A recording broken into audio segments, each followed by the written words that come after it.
গত 23 ডিসেম্বর 2025 কলকাতা হাইকোর্টের বিচারপতি তপব্রত চক্রবর্তী ও বিচারপতি ঋতব্রত কুমার মিত্রের ডিভিশন বেঞ্চ প্রাথমিকে 32,000 চাকরি বহালের নির্দেশ দিয়েছিল। মহামান্য বিচারপতিদ্বয়ের সেই নির্দেশকে চ্যালেঞ্জ করে সুপ্রিম কোর্টে মামলা দায়ের করা হলো বুধবার। মূল মামলাকারীর তরফে এসএলপি দায়ের করে অভিযোগ করা হয়েছে, দুর্নীতি করে পাওয়া চাকরি মানবিকতার অজুহাতে বজায় রেখেছে হাইকোর্টের ডিভিশন বেঞ্চ। মামলাকারীদের দাবি, মানবিকতার যুক্তিতে 32,000 চাকরি বহাল রাখা পুরোপুরি বেআইনি। তাই আগামী সপ্তাহে সুপ্রিম কোর্টে এই মামলার পরবর্তী শুনানি হওয়ার সম্ভাবনা রয়েছে। দেখুন, এখানে একটি এসএলপি দায়ের করা হয়েছে, যার সিরিয়াল নাম্বার 1 এবং ডায়েরি নাম্বার 12,291/2026 এবং এটি পিটিশনার নাম হচ্ছে স্বপন বৈদ্য অ্যান্ড আদার্স এবং রেসপন্ডেন্ট হচ্ছে West Bengal board of primary education. সঠিক পদ্ধতিতে ইন্টারভিউ এবং অ্যাপটিটিউড টেস্ট না নিয়েই চাকরি দেওয়া সহ একাধিক অনিয়ম হয়েছে বলে অভিযোগ ওঠে।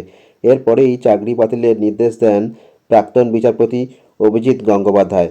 সিঙ্গেল বেঞ্চে বিচারপতি অভিজিৎ গঙ্গোপাধ্যায়ের চাকরি বাতিলের নির্দেশ দেওয়ার পর ডিভিশন বেঞ্চের দ্বারস্থ হয়েছিল প্রাথমিক শিক্ষা পর্ষদ ও কর্মরত শিক্ষকরা। বিচারপতি সুব্রত তালুকদার এবং বিচারপতি সুপ্রতিম ভট্টাচার্যের ডিভিশন বেঞ্চ তৎকালীন বিচারপতি অভিজিৎ গঙ্গোপাধ্যায়ের সিঙ্গেল বেঞ্চের চাকরি বাতিলের নির্দেশে স্থগিতাদেশ দেয়। তবে প্রাথমিক শিক্ষা পর্ষদকে প্রার্থীদের চাকরি বজায় রেখেই নতুন করে ইন্টারভিউ নেওয়ার নির্দেশ দিয়েছিল। 3 মাসের মধ্যে সেই প্রক্রিয়া সম্পন্ন করারও নির্দেশ দেওয়া হয়। পরে সেই মামলা সুপ্রিম কোর্ট ঘুরে ফিরে আসে হাইকোর্টে।